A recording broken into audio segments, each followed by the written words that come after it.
Jovan Buha! Buha! Yo, yo, I'm Jovan Buha, NBA reporter for Buha's Block, and welcome to another live show.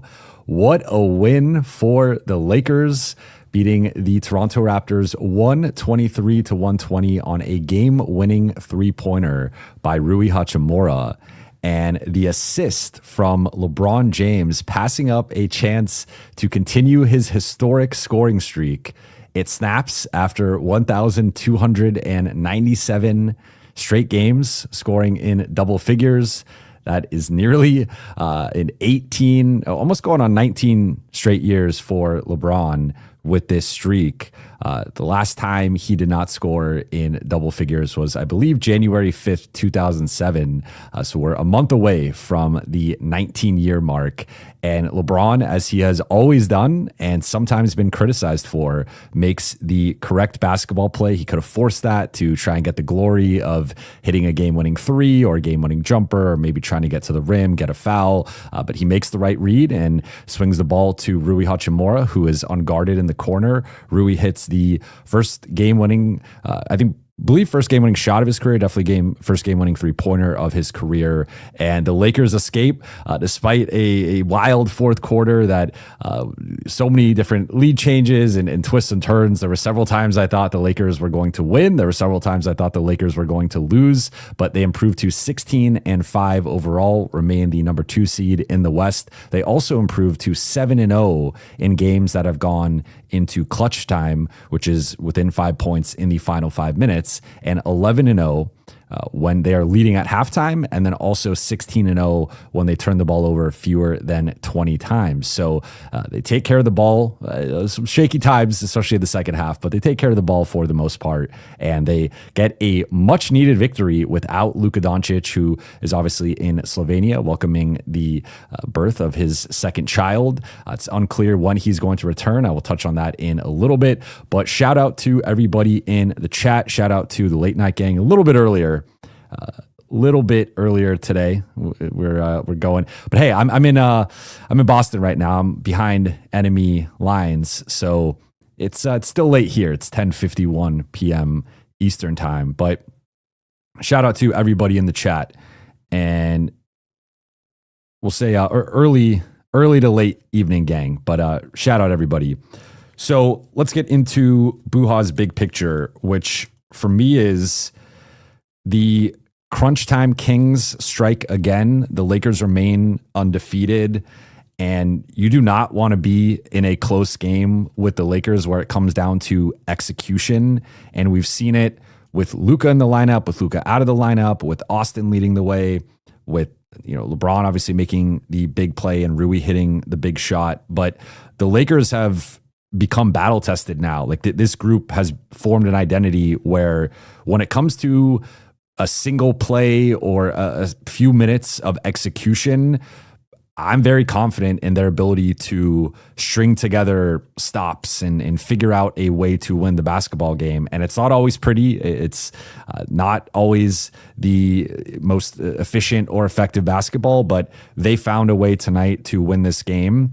And that's ultimately what matters, right? Especially when you factor in them not having Luka, the fact that they were able to beat the number 2 seed in the Eastern Conference, who had won 8 straight home games, had won 8 of 10 games overall.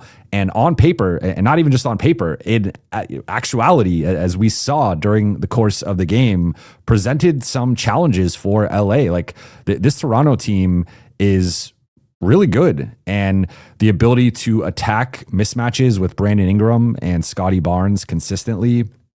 LA held Ingram to 3 of 8 shooting in the fourth quarter, but he hit a slew of big contested jumpers. Scotty Barnes had several big plays, a bunch of offensive rebounds. He had 4 for the evening. He had the big block on LeBron, and Mamu is just like pure chaos out there, turning the ball over, but then also getting, hitting these timely threes, and then also bulldozing his way into the lane and finding guys. He had 13 points, 8 rebounds, 5 assists. So then you have Quickly and Walter and Battle and Murray Boyles and Shed, who are pressuring the ball and switching defensively and providing different types of pressure and defensive coverages to the Lakers' primary ball handlers. So I think on paper, this Toronto team, again, like with the ability to get out in transition, they lead the league in fast break points per game. They're fast, they're young, they're quick, and their defense is the thing that has propelled them to this 15-8 start. Like, they were a team that, based on the Lakers' play up to this point in the season, should have given the Lakers problems, and they did, especially in, I think most notably in that third quarter, but even stretches there of the first quarter, second quarter, and then of course like throughout crunch time. So this was a tough matchup for the Lakers based on the personnel. I think we saw Ingram and Barnes have their way largely with most of LA's perimeter defenders. I thought Jake LaRavia did a great job, and he, to me, is the unsung hero of this game. We're going to talk about Austin's 44 points. We're going to talk about DeAndre 8 and 17 and 8 on 8 of 11 shooting. We're going to talk about LeBron being selfless and getting the game-winning assist. We're going to talk about Rui making the game-winning 3. And all those guys deserve a bunch of credit. Nick Smith Jr. should also get credit with 12 points off the bench, hit some big baskets, especially to start the fourth quarter. But Jake LaRavia, to me, the 14 points, the 3 offensive rebounds, and defending Brandon Ingram the way that he did. Everybody else, like Rui, I feel bad criticizing his defense because he made the game-winning shot, so I don't want to go too hard on Rui's defense, but he was getting shredded around screens and just losing Ingram and botching switches, and Ingram was having a lot of success, especially in that first quarter, but even at times throughout that third when Toronto went on a run, and then Gabe Vincent was just too small, and whether it was Ingram or Barnes, they were just shooting over him or drawing fouls. Vincent ended up fouling out. But it was Jake LaRavia who I thought came in, and also Adou Thiero, who I will touch on a little bit later. But like, those guys did a much better job chasing Ingram around screens, actually getting around those screens and being physical with him and using their strength advantages against him in isolation situations. So LaRavia, 2 steals and a block. Again, no deflections in the box score, but I'm sure, or at least the regular box score, I'm sure he had a couple of deflections as well. So I want to give Jake LaRavia his credit because I thought this was his best game in at least a couple weeks and one of his better performances of the season. But this win overall to me is one of LA's best of the season. I think about the Minnesota game, the second game of the season, just conquering that demon in the playoff rematch, beating them by 18. I think about the Memphis game and that comeback, the Miami game, the San Antonio game, the Milwaukee game, which was really their first and arguably only wire-to-wire blowout performance. But this one is right up there just because, like, this was a lot of Austin.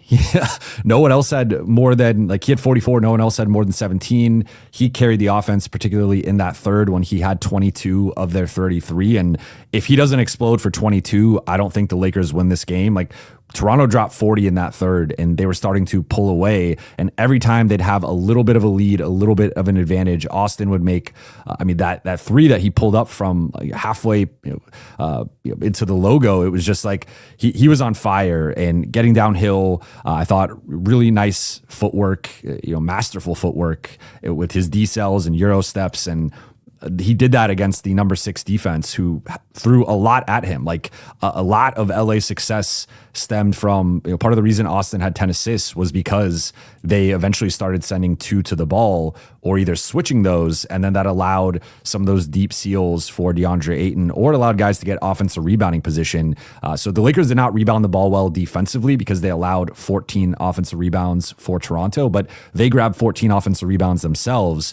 In part, Jackson had some really big ones. Like there's that stretch to open the fourth where that to me was also a really key stretch here that swung the game, where Nick Smith Jr. scored a couple times. The Lakers kept missing but getting offensive rebounds, and those second chance opportunities, if nothing else, like tired out the Raptors defense and put them a bit on their heels and sort of stymied the momentum, because Toronto had like incredible momentum going into the fourth quarter based on that third. They could not miss. They were getting a slew of offensive rebounds leading to kick out passes for open threes. LA's defense that quarter was subpar to say the least, but I thought collectively that bench group of, Jake out there with his offensive rebounds, Jackson with his offensive rebounds, Nick Smith making some timely baskets, Adou had some flashes, which again, we'll touch on him a little bit later, and everybody just contributing. Like this was a team win. All 10 guys who played scored. Even Dalton only played 3 minutes. He came in, he hit a 3. This was just a remarkable win for the Lakers and a much needed win. It continues their streak of not losing consecutive games this season. And I think it starts this, what's a pivotal road trip. And we still don't know if Luka is going to play on this road trip, if he'll be back tomorrow against Boston or Sunday against Philly, or if he just will meet them back in LA for the game against San Antonio, the NBA Cup quarterfinal game. This was just an incredible win for LA and a real tone setter for the start of the trip. And I think a return to Lakers culture in a way that clearly they did not have against Phoenix, but even some of their recent wins had been a bit sloppy, let's just coast to get this win. That was not this tonight. This was a high level execution. I think just really high level execution and two-way play from the Lakers. It was not the sharpest game, especially defensively.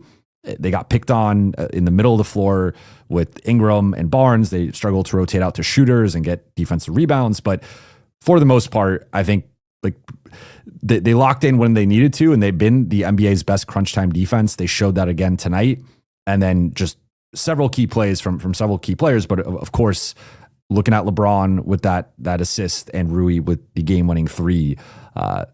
In terms of notable performers, I've kind of already touched on everybody, so we'll just zoom through it. Austin, 44, 5, and 10.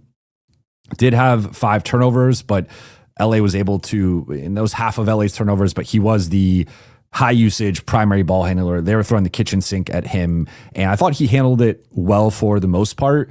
There were a couple shaky possessions there where he got stripped or made the wrong read, but for the most part, I thought he was doing a really good job of driving and finding the relocating player. A lot of times the Lakers were lifting up either the corner shooter to the wing or the wing to a little bit higher, and Austin would then pivot and hit that player, and that was creating driving opportunities or open 3-point shots. So I thought Austin, 13 of 21 shooting, another efficient, effective night, 5 for 11 on threes. His 3-point shot continues to fall at a high rate, and several of those were tough, contested, deep threes.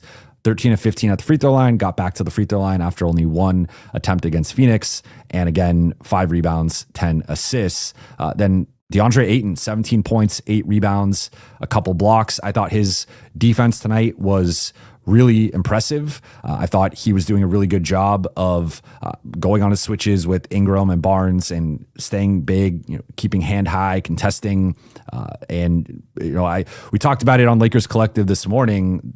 Trevor asked me what I felt DeAndre Ayton had to do, and I just said, be DeAndre Ayton. Like, he's going to get you 16, 18, 20 points. He was right in line with that with 17, and there was no force feeding him. Like, they were attacking with how Toronto was switching those pick and roll possessions. They did find some lob entry passes where he got the deep seal, and he did have a couple of lob finishes. Austin had a couple of lobs, so shout out to Austin for not having his trademark lob that it just sails out of bounds. But LeBron hit DeAndre a couple times as well, so like really solid performance from DeAndre, and this just continues to be a steady presence for the Lakers. Rui, 12 points, hit a couple threes, including the biggest shot of the game, 3 rebounds and a steal. I think the Ingram matchup was pretty tough for him because Ingram's slithery and he's just a bit quicker and bigger than Rui. He also got away with a lot of contact with his off arm, pushing off to create that separation. So I think he looked better when they switched him onto Mamu for stretches or just in less of an on-ball threat. But defensively, I thought it was rough for most of the night, and there were several times in transition where he didn't pick up man, and it was a little rough. But Rui deserves a lot of credit. He hit the game-winning shot, and he continues to be one of the best shooters in basketball, one of the most effective and efficient offensive players in basketball. So, huge shout out to Rui, like game ball to Rui. LeBron, arguably, you could say game ball just because of what he chose to do, but Rui made the shot. Doesn't matter if Rui doesn't make the shot. And so a huge shout out to Rui there. Jake, I mentioned the 14 points off the bench. His shot was falling, had a few nice drives, hit a couple threes, got to the free throw line, 3 offensive rebounds, a couple steals and a block. I thought he was incredible defensively. And this now makes, several games here where him against Kawhi, him against Ingram and Barnes, Barnes to a lesser extent, but more so Ingram, where I think Jake is showing a really high ceiling and floor defensively. And I think he should be earning more minutes moving forward, whether it's starting or coming off the bench. Nick Smith, they dusted off Nick Smith. I did not anticipate that. No Maxi Kleba, no Jared Vanderbilt, no Bronny, but Nick Smith plays 14 minutes, hits 4 or 7 shots, a couple threes, couple rebounds, couple steals. He gave the Lakers everything they could have asked for and hoped for in his minutes. So LA continues to get some impactful minutes from their 2A guys. That's been a trend for them for a couple years now. And Nick Smith was a bench best. The Lakers were +6 in his 14 minutes, which is the best mark off the bench. Like, Nick Smith came in and had an impact. Jackson, I thought, had a nice impact. Don't love Jackson's off the dribble. He made a couple recently, so I guess I'll give him a pass for the running, like, kind of floater hook shot that he threw up that he missed. But I would like to see Jackson primarily only finishing on lobs or dump off passes or putbacks. Jackson's touch around the paint can be a little shaky, but 3 offensive rebounds for him, 3 blocks for him. So I think Ayton and Hayes in particular really did a nice job of protecting the rim. And when the Lakers were able to funnel guys into them, they were able to largely hold their own. Now, Toronto is much more of a jump shooting team, so I thought like the interior defense was pretty good for the most part. The perimeter defense was not, but overall, like I thought Jackson and DA both had some really nice stretches in terms of rim protection and just paint defense. Gabe got the start with no Smart and no Luka. Gabe gets the start. 5 points, 2 of 8 shooting, 1 for 5 on threes. I didn't love a couple of it's just kind of part of the Gabe experience of he's going to force some looks up that are a little bit too early in the shot clock or a little bit too contested. Defensively, there were some stretches and possessions that I really liked. And one thing with Gabe constantly is, I think in part because of his size, he is able to get away with switching onto bigger guys and being really physical and not having those fouls called. But tonight was not that case. He ended up fouling out in his 24 minutes. And I think, again, with Gabe, he's a technically sound defender who is often trying to do the right thing and often in the right position, whether it's taking charges or if it is a switch, he's like chest up straight and doing verticality, and he's trying to be a physical presence and as big, like make himself as big as he can be. The issue is when you have a 6'9" Brandon Ingram or a 6'8", 6'9" Scotty Barnes turning and shooting over him, he's just too small. And that continues to be a trend, in my opinion, against like the very best perimeter, more so like wings and big wing shot creators, is like with how much the Lakers are switching, those teams will just spam, where's Gabe Vincent, and we're going to attack him. And I thought there was a lot of that tonight, and that was a big part of why he fouled out. Adou Thiero, I'm going to touch on him in a second, so I won't get into that yet. And then I mentioned Dalton hit his 3 in his 3 minutes. For me, the stat of the night, I mean, what else could it be other than 8 points for LeBron James? His double-digit scoring streak snapped at 1,297, nearly a 19-year streak. You could also look at the 11 assists, with that 11th assist being the assist that won the Lakers the game. Fun fact, I was actually not watching this game live. I am here in Boston. I got in last night. So I was actually out with my wife, and I got back around halftime. So I caught up in the second half, and the game was tied with, I forget, like 30 seconds left or so, maybe 25. And I saw that on League Pass, the game was close to ending. And I was like, okay, well, this is clearly not going to overtime. And so then that final possession, the Raptors don't score. And I was like, okay, I guess something's going to happen here. And I saw the way that the play was developing, and I was like, oh my God, like LeBron is about to stampede cut and get, some sort of floater, or maybe get to the rim and get fouled and like hit game-winning free throws or something. Like he's going to get his double-digit streak. And then I saw, as they sent, I believe those Scotty Barnes rotated over to Austin, which I thought it was I'll just say questionable double on Toronto's part. Like I know Austin was cooking them, but it was a very obvious double, and I didn't really understand the logic there. Smart. I would say smart move by Austin to dribble away from it. He saw it coming. He dribbled away, which made that that rotation from Scotty Barnes even harder and even longer to make. Then he hits LeBron. LeBron gets that, takes a dribble or two. I forgot how many dribbles, and then swings it to Rui in the corner, and Rui cashes it. So I kind of had the ending spoiled to a degree. I didn't know how it was actually going to play out, but then once I saw LeBron make that pass, I was like, oh, that's going in. So LeBron, the 8 points, the streak snapping, I think is the biggest thing. Then we'll go through 3 takeaways, then get into the Q&A. I'll keep these all relatively brief because I pretty much shared most of my thoughts from this game. And without Luka, I think all of this, right, is... we can take away some things, but I don't want to take away too much because Luka is such a big part of the Lakers' identity on both sides of the ball, frankly. But takeaway number 1 for me is LeBron's continued acclamation. And this was a rough game for LeBron offensively in terms of looking for his shot. He finished 8 points, but he finished with 8 points because he went 4 for 17 from the field, including 0 for 5 on threes. And a running joke on here and a running joke in the Lakers locker room is LeBron never gets foul calls, and he will ask LeBron about him getting calls, and he will let you know how he feels about that.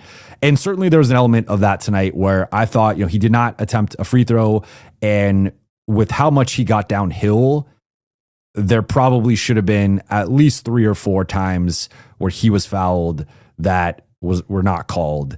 And so I do think LeBron in particular got a pretty rough whistle tonight. And it's funny because there's probably a couple times with Austin that I didn't think Austin got fouled, but Austin has been getting this incredible whistle this season, and deservedly so, because he's consistently getting downhill and driving, and I think to some degree selling the contact. But that's his reputation now, that Austin is going to get to the line a certain amount of times per game. LeBron doesn't have that reputation, and I do think that hurts him sometimes. And for whatever reason, he did not get a lot of foul. I mean, he got 0 free throw attempts tonight. That said, we saw the late turnaround against Scotty Barnes that got blocked. There were several of those that were blocked. I mean, to my recollection, this has to be the most LeBron has been blocked in a game that I can remember, where he was blocked, or like at least some part of the ball was tipped on at least 4 or 5 of those misses. And so it's been interesting to see LeBron continue to acclimate and the up and down nature of it, because I thought after the Utah game, he comes out and he's pretty passive and he's just picking them apart. And it's like, okay, it's a lottery team. They didn't need much from him. He came in, was the perfect soldier, wanted to fit in. And that's largely how he's been up to this point. But I thought, looking at the Clippers game, the Mavericks game, I thought he was starting to feel more or look more comfortable in his skin and what he was doing within the offense, and just looking more like himself, especially that Clippers game when he dropped 25. But the last couple of games, I think have been his worst offensive performances. And it's just, I'm not quite sure what's going on. I know the sciatica is obviously an ongoing issue with him, but he has looked like he looked sharper when he first returned compared to now. And again, I don't know if there's how much that is affecting him or how much, but like the ability, I think the most promising thing for me from this game was how frequently he got downhill, because that had been one of my concerns up to this point, was like he was not getting downhill and he was not. And I was like, can he not get downhill, or like what's going on up to this point? Like, why is he not driving as much as he should be? And I thought tonight the drives were there. Like there were some times where Mamu was switched on to him and he wasn't really beating him or wasn't really getting that inside step on him. But he did get downhill a bunch tonight. Only 5 3-point attempts, and so it was 4 for 12 inside the arc. And then I think some of those were fouls, some of those were blocked, and he just didn't have the same lift or explosion that he typically has, and obviously has not really had to start since he returned. So it continues to be an up and down situation.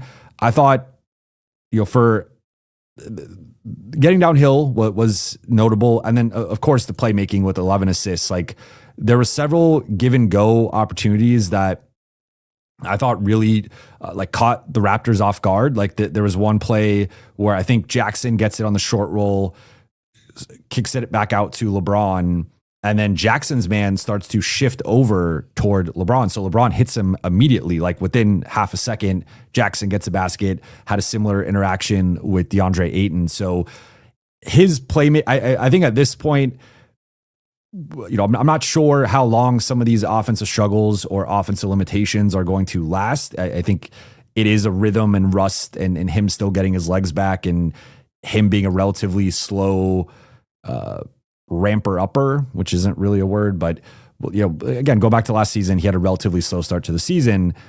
But I think a big element has been the playmaking, and we've talked about the 4-on-3, 3-on-2 situations. If you are allowing LeBron to create and or find advantages, he can do that still. So I'm not sure where this is going. I think we still need more of a sample size. It is a bit concerning, I'm not going to lie, that like how he looked against Phoenix and how he looked tonight in terms of just not being the LeBron that we're accustomed to, the LeBron that we've known for so long, in terms of the ability to, with the Phoenix game, it was a little bit of a different story. He was not as aggressive as he was tonight. And, that one that was different. This, he was aggressive. He just couldn't quite get there. So again, I continue to preach like giving him the benefit of the doubt, especially going back to last season and how long it took him to really look like LeBron. But it's something that the Lakers are going to have to navigate in terms of what his role ultimately is in the offense, because if he's not able to get downhill and finish, if his jumper's not falling, like there is an element of him having to play out of that to some degree, but you also don't want to be like force feeding that or losing possessions because you're trying to get LeBron going. I think it has to come more organically, and I think it will come more organically once Luka's back. And but it seems to be more of off-ball stuff for him at this point than on-ball, because there were certainly some possessions where it looked great in terms of the off-ball and the cutting and getting. He did have a big bucket late. I believe his 8th point was that layup, but it's still, it's still a work in progress. So again, I think 6 games, you don't want to overreact in either direction. I think you want to just evaluate things as they continue to unfold. I think for the most part, the playmaking has been there, and it has been a much needed element to LA's offense. At the same time, the jumper's not been there consistently, and the finishing has not been there consistently, and the defense has honestly not been there consistently. So those are some things that the Lakers have to navigate, and I think all 3 regards will get better. But when they get better and like what it takes to get them better, I'm not quite sure. And then the other thing is we don't know if he's going to play tomorrow. I haven't seen anything yet. Obviously, I'm going live with you guys and was prepping to go live, but I would assume he's probably not playing tomorrow based on JJ's comments from a few days ago saying that they're trying to build him up to playing back-to-backs. He played 36 minutes tonight, but not quite sure. But if he doesn't play tomorrow, obviously if there's no Luka and no LeBron, that puts a lot on Austin's shoulders against a Boston team that is starting to play much better. Takeaway number 2 for me is Adou Thiero's flashes. So I saved Adou Thiero for last because I wanted to touch on just his performance. 4 points, 1 rebound, 1 assist, 1 steal, 1 field goal, 2 for 3 free throws. He had that, he had a big offensive rebound that he kicked out for a Gabe 3. Gabe's 3 came off of that offensive rebound kick out. Oh, no, was it Gabe or Nick Smith? I'm forgetting who hit it. It might have been Gabe. It was late in the first quarter. Let's see here. I remember it was. I'm forgetting who. Yeah, no, that was off of LeBron. So I think it was it Nick Smith? Someone hit a 3 off of. I believe it was. Okay. Well, I'm forgetting who hit the 3 off of. Oh, that was in the second quarter. Sorry, I was mixing it up. It was Nick Smith. Okay, so Nick Smith hits the 3. And then he has the drive against Grady Dick and gets the and 1 and makes it. Then he gets a steal and gets fouled in transition. So I thought this was an notable and impressive opportunity for Adou, and I thought he made the most of it. Defensively, they didn't use him that much as the primary guy, but he did have some possessions against Ingram, and I thought he did a really good job chasing him. Like, I thought his most impressive defensive abilities so far, at least in like the limited time we've seen, was I thought he did a really good job of chasing, being physical, but also making himself small when you're trying to slither around a screen. And then also playing in passing lanes in terms of like passing and driving lanes of just being big, having his arms out and swiping at the ball, or when guys put the ball on the ground to dribble or are exposing it, he's in there trying to slap at it. So Adou, I mean, everyone has been clamoring for him to play more based on his opportunity up to this point, based on the way JJ's talked about him up to this point. I've been a bit skeptical of that. This is really his first rotation opportunity of the season. He had the 1 shift against Milwaukee and then played again in garbage time in that game. But this was the first time he got a couple shifts in a real game actually in the rotation. So continues to come at the expense of Jared Vanderbilt. The 7 straight games now of DNP CD for Jared Vanderbilt. We are, the construction is working on the 3rd or maybe even 4th level of the Vando doghouse in the back of the Lakers mansion. But in all seriousness, like with what we saw from Adou tonight, I think it's hard to keep this guy out of the rotation. I thought it was notable that Dalton had been actually more of the 9th or 10th guy recently, playing alongside Maxey. And with how things went tonight, it was actually Adou who tripled Dalton in minutes, and Nick Smith also got some minutes, which Nick and Dalton are technically different players, right? Like Nick is more of a point guard or a scoring point guard. Dalton's more of a wing or a shooting guard. But in some regards, they are similar in that like they are both scoring guards, right? Like they're both scoring perimeter players. They're not out there for their defense. So like they're kind of on each other's corner, and Nick got the edge over Dalton tonight in terms of minutes and opportunity. And then Adou also got the role over Maxey and Vando. So I thought that was notable and something that he can build off of, something that the Lakers can build off of, because they just don't have like that offensive rebound that he grabbed. He reached out. He was in a crowd of multiple players and he reached back. And the combination of his size, his wingspan, his athleticism allowed him to collect that and then find Nick Smith for that 3. So that's something that maybe only Jared Vanderbilt can do. And even then, I think Adou at this stage of his career, especially with Vando's foot injuries and injury history, Adou's just a straight up better athlete than him. And there are just some things that, like, this Lakers team is still lacking in athleticism and speed. That was a disadvantage again tonight. That was part of the reason this game was so close. And having Adou, even in a limited role, I think could only be a positive moving forward. So I feel like the cat should be out of the bag here in terms of Adou at least maybe getting a shift moving forward. we'll see how that plays out, because again, I will give JJ credit for adapting the rotation a bit in terms of, I think Dalton and Maxey had not really been playing that well to have like a stranglehold on the 9th and 10th positions, or in the rotation. So the fact that he went with Adou and Nick Smith, like I thought it made sense for this matchup. The Lakers needed some more speed and athleticism, and those two guys both check those boxes. Of course, Adou more than Nick. And then third and final takeaway before we get into the Q&A, quick Luka update. You guys probably already know, but Luka was out tonight for personal reasons. And he is back in Slovenia, welcoming his second child. JJ said before the game he hopes that Luka will be back soon. What soon means is unclear. He says they don't have a pinpointed day. Based on that did not sound like Luka's returning tomorrow to play in Boston. So it seems like the Lakers will be without him and potentially LeBron tomorrow. And then Sunday, it's TBD.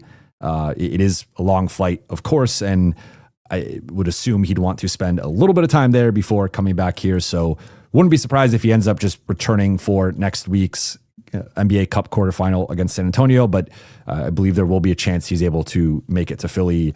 With LA being on the East Coast, that does make it a little bit of an easier flight, obviously. But with all that said, let's get into the Q&A here. So we got a few super chats.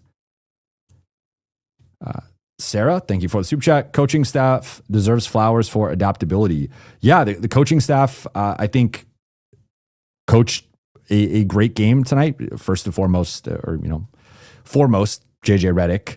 But I think tonight, like, they pushed basically all of the right rotation buttons and testing out Adou, giving Nick Smith a chance and that working. I think playing Jake more because of his defense. I really have, 9 out of 10, 9.5 out of 10. I don't really know, maybe even 10 out of 10. I don't really know what else I would change. I think they pretty much nailed it. Like, I personally would have gone Jake over Gabe. I know at this point that Gabe is ahead of Jake in the pecking order for JJ and the coaching staff. Clearly, he's now had multiple games here where Gabe has started over Jake, and that seems to be the way things are going. I think Jake is a better player and has been more impactful, and if nothing else, is just better because of his size. But that's really my only qualm, I guess, with the starting lineup or the rotation tonight. But I think great performance from the coaching staff, and I thought they pushed a lot of the right buttons. Mo Love, how do we get this energy and pace with Luka? It's a good question. I do think playing some of the younger, more athletic guys like an Adou and like a Nick Smith can help just with the team's overall athleticism and speed. I will note that, I think part of this was a matchup thing where Toronto does speed you up a bit. And because of their pace and because of the way that they play, you sometimes have to match that, or sometimes they will just turn it into a track meet. The other part of this is, if we look at the Lakers' three best players, their three primary ball handlers, Luka and LeBron are far more methodical than, like, LeBron. It's interesting because he is such a, you can make a case he's the greatest athlete in NBA history, just in terms of like the raw, like built like Karl Malone, but jumping out of the gym like Vince Carter. And the fact that he was like that and as quick as prime Derrick Rose, John Wall, like whatever, the fact that he was like that type of athlete, I think, people see the highlight dunks and the alley-oops from Dwayne Wade in the Heat old days and stuff, but LeBron's teams have tended to actually play slower, and LeBron has been more of a methodical player. So he can get out in transition and finish with the best of them. Like, he might be the best transition player ever. I think it's probably between him and Giannis. But despite that, the frequency is not, it's not like LeBron's teams have all, like, there have been exceptions and there have been years where they played faster, but for the most part, LeBron's teams are closer to middle of the pack, if not just kind of slow. So that's not really LeBron's preferred style of play. Like, again, he hits you with the hit ahead passes, or he can get out in transition and finish with the hit ahead passes from Luka. But for the most part, LeBron's teams have tended to be on the slower side. then you look at Luka's teams, and they have also tended to be on the slower side, with some exceptions. So I think it's a little bit of a preference thing for Luka and LeBron compared to Austin, who Austin, I think, more thrives on that speed, and like that's kind of his style of play. Like he can play in a slower, more methodical setting because of his isolation ability and his ability to create separation. But I think Austin, I mean, we saw like, I thought one of the biggest plays of the game in, I think it was 118, 116. And there was a miscommunication there where Toronto thought the Lakers were going to call timeout. And I didn't see it on the broadcast, but Stu and Billy were talking about LeBron actually going to the Lakers bench, and they made it sound like he was sitting down. I didn't see that on the film, so I don't know if LeBron was actually sitting down or if he was just standing over there or what. But it looks like the Lakers are about to call timeout. Toronto starts like shifting over toward their bench, and then Austin just pushes the ball and gets a layup. And, eventually a couple Raptors shift over. I think like it was actually a ridiculous finish because he ends up finishing over like 3 dudes, but it was kind of late contests from those guys. But that was a really heady play from Austin. And like, that's kind of how Austin plays. Austin is more hitting the turbo button, playing with a certain level of pace and verve. You guys know I had to throw a verve in there. So I do think it's more of this team does just look faster and play faster without Luka and or LeBron being the primary guy, because those guys are just more methodical and deliberate in general versus Austin, who wants to push the pace. So I do think it's more of a stylistic preference. There are pros and cons to it, because I also think this Lakers team, when they get into track meets, like they are always at a speed and athleticism deficit. I don't know if we've seen a matchup this year where the Lakers have looked like the faster team. I think at best they've like been on par with some of their some of their counterparts.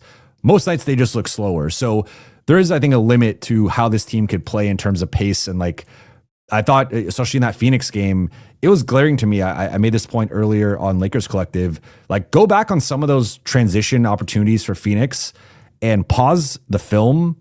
And it looks like a track meet where, everyone's kind of lined up across the line, and that's like, Lakers turnover or Lakers missed shot. In some cases, the Lakers are actually further back than the Suns, and the Suns are just like smoke them in transition. Like Dylan Brooks, I don't know, like I didn't realize Dylan Brooks had the jets on him like that, but they were like smoking the Lakers consistently in transition. And it was often with a disadvantage. Like, of course, there were some pick sixes that were obvious that they got out past the Lakers. But from a stamina and conditioning perspective and just an overall speed perspective, I do think the Lakers are behind a lot of their opponents. And that was why JJ preached that to end last season. It was why he preached it to start this season. And there have been some I would say, better stretches or stretches they've kind of punched above their weight in that regard. But for the most part, they look slower than their opponents because they often are. So I also think there's like a stylistic component of the Lakers have the best, or I think entering tonight, second best half court offense in the NBA. It's the transition offense that's been bad for them for the most part in terms of both frequency, and they haven't been as effective as they've been in the half court. And sometimes when the game speeds up, that's when you see the turnovers, you see the sloppiness, and you just see some of their limitations as a group physically. So I think that they, to me, will be more of a selective pace team that plays with some selective pace. I don't know how much, if at all, that's going to change. But I think the nights like tonight, you see that. I think in the Minnesota game as well, there was in Minnesota, no Luka, no LeBron. Like when Austin's leading the charge, I think in the Sacramento game, even the Portland game a little bit, when Austin's leading the charge, they are playing faster, but there's also some drawbacks to that. And I don't think it's going to material. Like you're not going to get Luka to play faster necessarily. I think you could do it selectively, but Luka is who he is. His offenses have tended to be top 5 offenses. So there's really not much to nitpick or critique with that. He can cut back on the turnovers, I think. But other than that, it's like, I don't think Luka's really going to change, and nor should he necessarily change. I think it's more just a preference thing. DJ Mister 937 Buha. Great Lakers win. Do you see more minutes for Adou in the future? He looks comfortable. Also, do you see Herb Jones being a Laker? Love your work as well. Thank you. I appreciate that. In terms of more minutes for Adou, I don't want to pretend to know what JJ is going to do because I've not agreed with all of his rotation decisions to start this season, especially with the back end of the rotation. So I would not be surprised if this was kind of a pump fake and Adou does not end up playing more. That said, especially with tomorrow night potentially not having LeBron, I think that's a perfect opportunity to throw him to the Wolves, throw him to the Leprechauns, and have him guard Jaylen Brown for some stretches there in some of the bench groups and just see how that goes. And if it doesn't go well, okay, it's a learning lesson. He got the experience. He got some confidence by you putting him out there in that position, but you have nothing to lose. And if your alternative is some of the other back end bench guys, I just think Adou's upside and untapped potential is immense and is something that the Lakers should be trying to tap into more. And I talked about coming off the Suns game that I felt they had a missed opportunity here with this stretch of like not testing out Adou. And now that if they test him out in this road trip, it is like against real competition that, it's one, like you could have played him against Utah more. You could have played him against Dallas. You could have played him against the Clippers. They chose not to. And now it's like you're playing Toronto, who's number 2 team in the East. Boston has been steadily climbing. They're up to number 6 now. Philly has been more down lately, but they have a lot of speed and athleticism. Those are real tests for Adou and for the Lakers defense. So I would play him tomorrow. And I think based on who's in and who's out, especially if Luka and LeBron are out, you do need a certain level of size on the perimeter that I think Adou should get another shot at this. But I don't want to pretend that I know that for certain because, again, I think some of the back end rotation decisions have not been in line with what I think is best. Braden, thank you for the super chat. Poetic end of the streak. Also, Austin Reeves is unbelievable. What an amazing story for a career already. Yeah, I mean, I feel like it's become so commonplace for Austin to have these types of nights. I believe they said on the telecast he's averaging 40 points and 10 assists without Luka this season. Put up 44 and 10 without Luka tonight. So, I mean, it's just incredible. Like, I know for some people with Austin, all they care about is how are you going to perform against OKC? How are you going to perform against a team like a Phoenix? How are you going to perform in the playoffs? Like for some people, it's he has to prove this on the biggest stage against a certain caliber of opponent. And I get that. I would posit that Toronto, again, top 6 defense going into tonight, and they are largely a perimeter defense.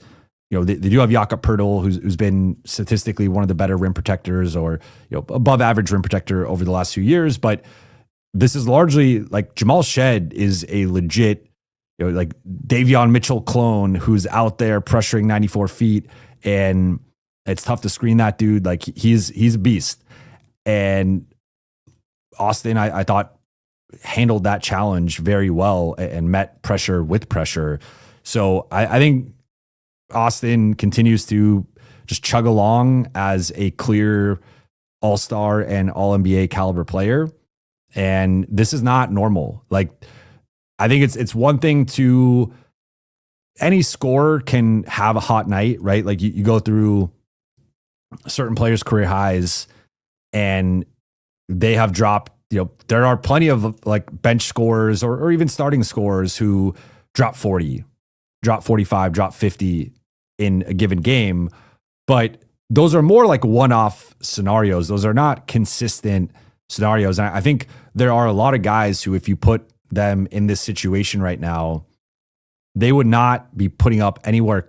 Like guys, I think there are guys who like the consensus or the general NBA public consider better than Austin, that if they put him, put that player in the exact same scenario that Austin's in, one, they would not be able to shapeshift the way that Austin can slide between being a number 1, number 2, or number 3 option. But 2, especially that number 1 option part, I just punched a light. Especially that number 1 option part, if you put that player in the number 1 option, they might even get the numbers, but their team's not going to win. And like, that's, I think what's been the most impressive part of this is Austin's going out there. He's cooking dudes. He's putting up these giant numbers, and they are giant. Again, 40 and 10 without Luka, put up 40 and 10 again. So that average just went up. But to consistently, and it's only been a few games, but to do that over the course of multiple games, that's not nothing. That is special. And I think there are, again, a lot of players, even all-star level players, who could not carry that type of load consistently the way that Austin's been doing. So I think a big shout out to Austin. Like he was incredible tonight. Shabugan, thank you for the super chat. LeBron's never missed the start of a season. He's played 6 games, is coming off an injury, and had no preseason. Settle down. Yeah, I mean, I agree with basically all of this. I think even by LeBron standards, like to my recollection, I remember doing State of the Lakers last year and talking about LeBron continually after some of these games, and even going through the box score when I did the latest State of the Lakers, and there were some duds in there or some uncharacteristic LeBron performances. But even then, through that first month and a half stretch, he averaged 22, 8 and 8, right? So we are accustomed to, even when LeBron is like starting slow or struggling, LeBron's version of struggling is 22, 8 and 8. And maybe like a dip in efficiency, or remember last year, like he couldn't hit a 3 to save his life. He was really struggling from deep. So like that's what we're sort of accustomed to with LeBron. It's rarely, I think it's more so been like, remember last year he had a bunch of games where he had a bunch of turnovers and the defense wasn't always there. And then the shooting was a big thing of just like he did not shoot the ball well. But LeBron has always looked great physically. And of course, like he's aged a bit. You go and look at the prime Cleveland or prime Miami clips, and it's just like the dude is an alien out there. He just does not look real.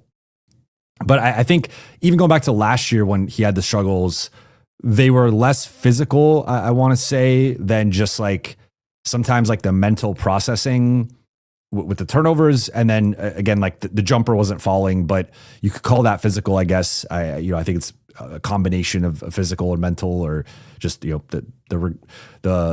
whims of the NBA season, right? You go through slumps, you go through hot streaks. This has been a little bit different because he has looked a bit more mortal than we've ever accustomed. Like that's maybe part of it, is like LeBron has always been a superhuman and a superhero, and he has looked like there's been times where it looks like, when they have the kryptonite near Superman, or, there's like the situation where the bad guy has the thing that zaps the superhero's powers. That's kind of how this is looked at times, where he just doesn't look physically right. Now, again, to your point, it may just very much be the sciatica and the injury and dealing with that type of back pain and maybe some of those like literal limitations in terms of how he can jump or twist and stuff. Like we maybe don't know the extent of it. So I don't want to rule that out as a possibility, but I think his physical limitations have stood out more because this is a dude who he always had the skill and the talent and the gift. And that was a big part of why he was so great. But another big part of why he was so great is, again, of built like Karl Malone, could jump 40 inches and could run a 4.2 40. Like dude was just a monster. And that player, of course, again, has aged a bit, especially in the last few years, but I don't think it's quite looked like that. But again, I don't know how much of that is like him still ramping up, also having this long layoff, because it's not just that he didn't start the season. Remember, he didn't play since the playoffs. So he went May, June, July, August, September, October, and half of November. What, 6.5 months of not playing basketball against like real competition. So he takes that much time off. He's dealing with his back thing. He's about to be 41. It's understandable to a degree.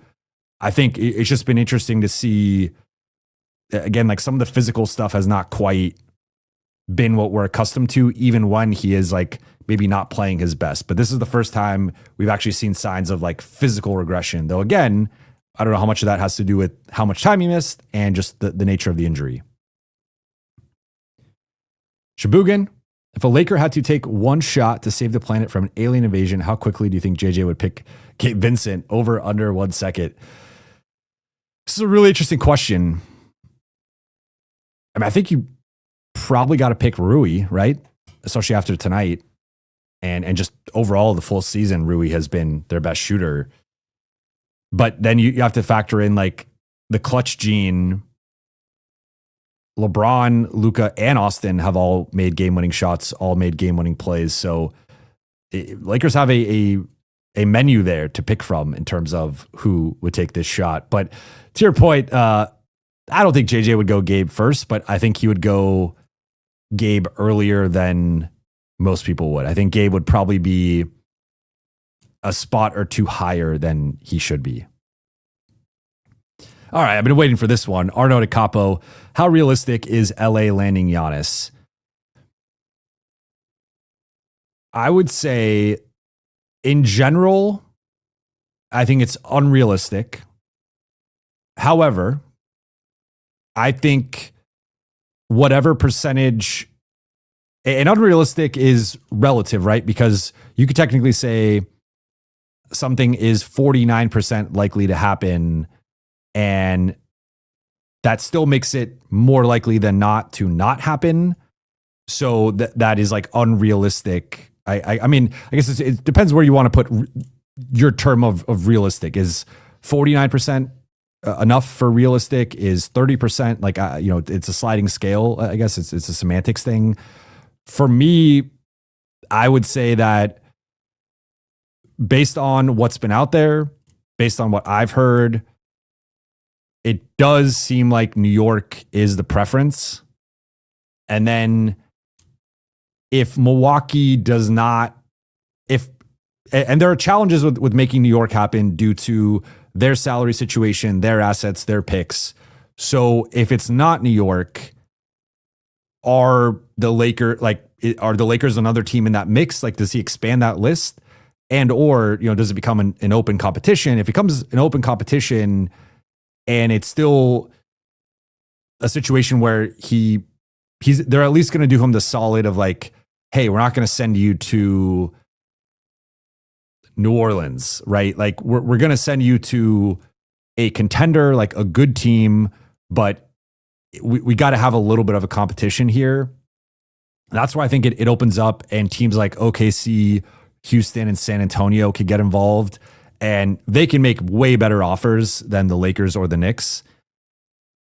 I think it kind of like it comes down to what Giannis wants, and we still don't know for sure that he wants out. Like there's been the signs, there was the recent social media activity.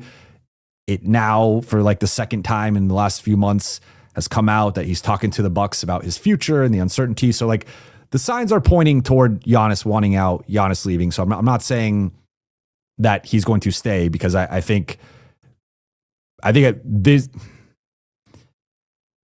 some point in 2027, he will, at least by 2027, he will be in a different uniform. Maybe by 2026, probably not by the end of the year, but at some point between 2026 and 2027, I think he will be in a different uniform. Now, with regards to the Lakers, I think the key thing here is it's really difficult for the Lakers to present a competitive and I think compelling offer during this trade cycle. So I think the ideal version of this for the Lakers would be going into the offseason and or 2026-27 season. And then I think the Lakers can play ball at a higher rate, because they're going to have the 3 picks starting on draft night. Now, technically, they'll lose one of those picks on draft night because they will draft someone, but they'll have a couple picks to trade as of this summer. And you could do something like an Austin Reeves sign-in trade. Now, you would have to get Austin to agree to go to Milwaukee, which I think that's far from a guarantee. Like, the one advantage would be him getting the extra money from his bird rights and getting the most money possible. He could sign that extra year and in the, or I forget if he could sign the extra year, but he could get the most money technically from like re-signing with the Lakers, but also if he does like a sign and trade situation. But is Austin and 2 picks enough for Milwaukee when they're like, if I am Milwaukee, if I'm trading Giannis and already I don't have a deep roster, I don't have like all these interesting young players, I'm not set up for the future. I've already mortgaged my future in a lot of ways for Damian Lillard and Miles Turner and some of the recent moves they made. I'm trying to get a blue chip prospect and I'm trying to get multiple picks. So I'm trying to get Amen Thompson from Houston. I don't think Houston would do that, but that's what I'm trying to get. I'm trying to get Amen Thompson and a couple picks. I'm trying to get Chet Holmgren. I'm trying to get Wallace and Mitchell and something else and multiple and 4 or 5 picks from OKC. I'm trying to get Castle and 3 picks, Castle or Harper and 3 picks from San Antonio. Towns or OG Anunoby and a pick or even 2 if I don't know the Knicks pick situation this summer or next season if they could maybe expand it, or like Austin and 2 picks. Austin's better than most of the guys I just mentioned, but would you rather have Castle, who's 5-6 years younger than him, or Harper, who's 5-6 years younger than him, and more picks and probably more valuable picks based on San Antonio's cupboard, or Austin, and now you're getting future Lakers picks that are Luka Giannis picks, and those are probably guaranteed to be bottom 5 picks in the first round. So I say all this to say, I think the 2 ways this equation changes in the Lakers' favor are one of 2 things, or potentially both. One, Giannis does not get traded this season, and it goes into the summer and or next season. I think in either time frame that increases the Lakers' chances. And 2, he decides that the Lakers are on the list. And we have not heard that yet. There's been no reporting on that yet. I've not heard that behind the scenes. I've only heard New York. So if it's New York or bust and New York doesn't work out and it becomes more of a competition, I think that's tough for the Lakers. But if he says, hey, I want to go to New York, LA, and Miami, I'm giving you 3 options, may the best team win, then I think the Lakers are in the running. But I do think it has to probably be not this trade cycle, and it has to be him nudging them, pushing them to get them to trade him to LA. I think if he is not pushing for it, I don't there's really no, this is not Nico Harrison that the Lakers are dealing with here. There's no logical reason for them to trade him to LA. There's really no logical reason for them to trade him to New York either, other than him privately asking to go to New York, putting New York as a team he wants to go to. So that's where it's and I've seen people make different comparisons in terms of how Portland handled the Dame situation and different things. I think the difference between Giannis and Dame, for example, well, one, I think they're in 2 different classes of players. I think Giannis is probably a top 20 player of all time, at worst top 25. Dame is in that top 75, but he's much closer to 75 than he is to 20 or 25. So that's the difference. And 2, he led them to a title and won a championship and also won multiple MVPs.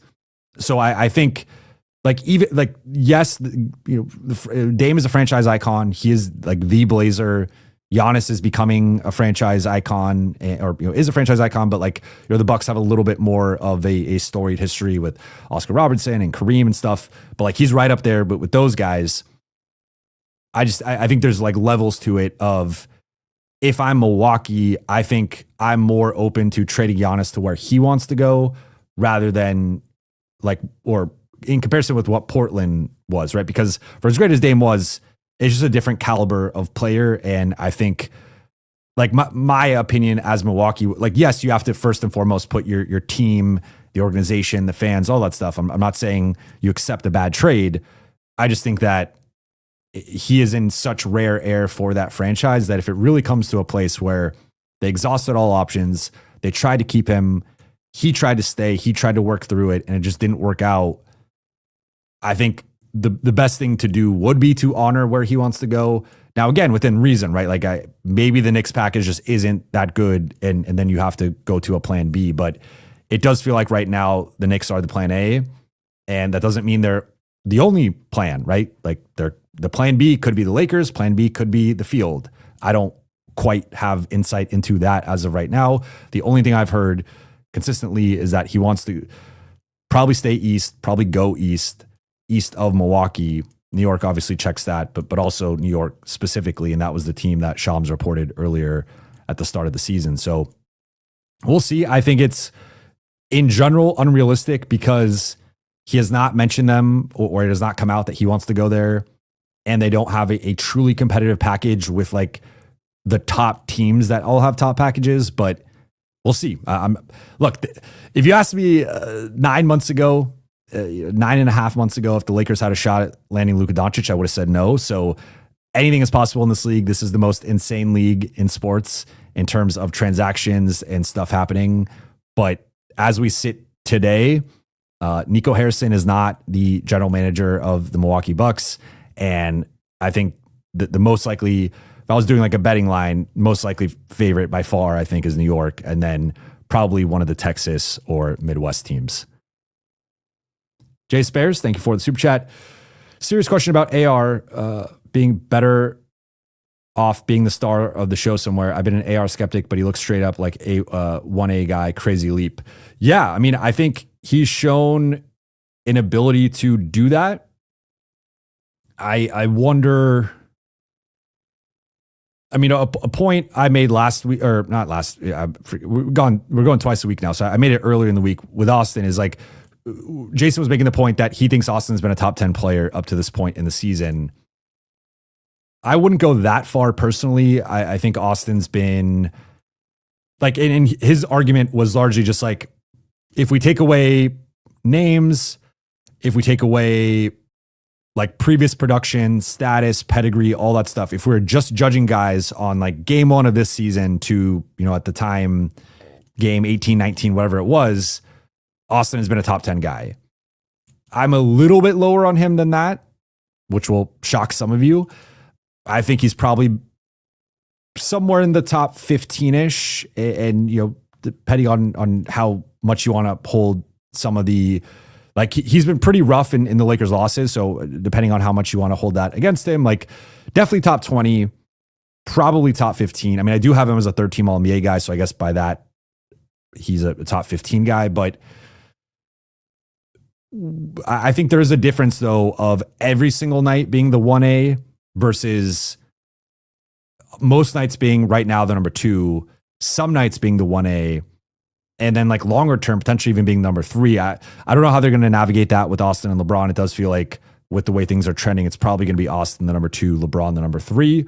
I mentioned like maybe, and we have seen this for the most part, LeBron is more of a playmaker than Austin in these games. Austin's more of a scorer. So maybe that's the way it plays out. But I do think like if you put Austin on Minnesota, I think he's a better passer than Ant, but it's a better 3-point shooter. But like I do think I think Minnesota takes a step back. That's my point. Like we could compare some situations where it's like you put him on New York instead of Brunson, put him on Detroit instead of Cade, put him on Minnesota instead of Ant, put him on Cleveland instead of Donovan Mitchell, and maybe he even puts up similar numbers, but I don't know that he has the same impact that those guys have. So that's why I have all those guys ahead of him. And it's no shade at him. It's a pretty high bar to be in that conversation at all. And whether he's the 10th best guy, like Jason says, or maybe closer to the 15th, like I say,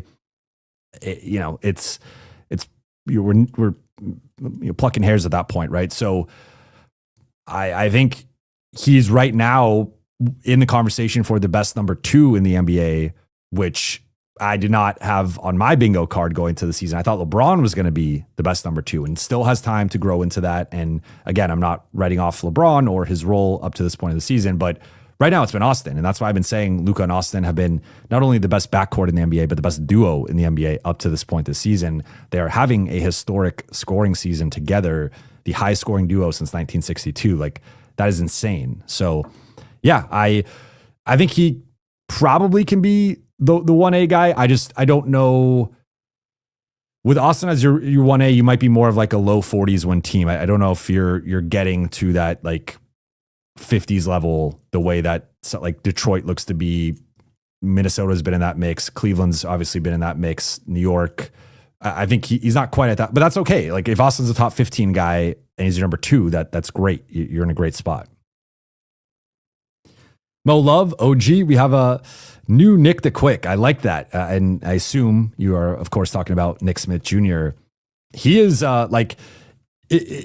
he has a lot of offensive talent. And I think because of the roster construction, and this is similar to the Bronny conversation, right? Because when I've talked about Bronny, I've talked about how in the G League, they are grooming him to be more of an on-ball player, more of a shot creator, more of a playmaker. And to Bronny's credit, I think he's really grown as a playmaker this year. And to the Lakers' credit in South Bay and the development staff. But there is a limit to how much Bronny can do offensively and just how much any bench guard can do offensively on this team, because they have a Voltron of Luka, Austin, and now LeBron in terms of usage. And there, and then you still have DeAndre and Rui and some nights Jake. So it's like you have plenty of usage to go around, or I mean, not a lot of usage to go around. You have plenty of usage already used up by your top 4 or 5 options. So bench guards, it's more about like hitting threes and keeping the ball moving and fitting into the system. And that's where I think Bronny's been a little bit up and down, because he's just not going to be used on the ball. And at this point, he is not a reliable catch and shoot threat. But Nick Smith has become that, or has been that, but has showed that with the Lakers. He's also showed some of that off the dribble chops. He does have that irrational confidence that is why he was a first round pick and was why he put up some of the numbers he put up in Charlotte. Now, can he do that every night? And will that ultimately be his role? Like, probably not, just because of the construction of the team.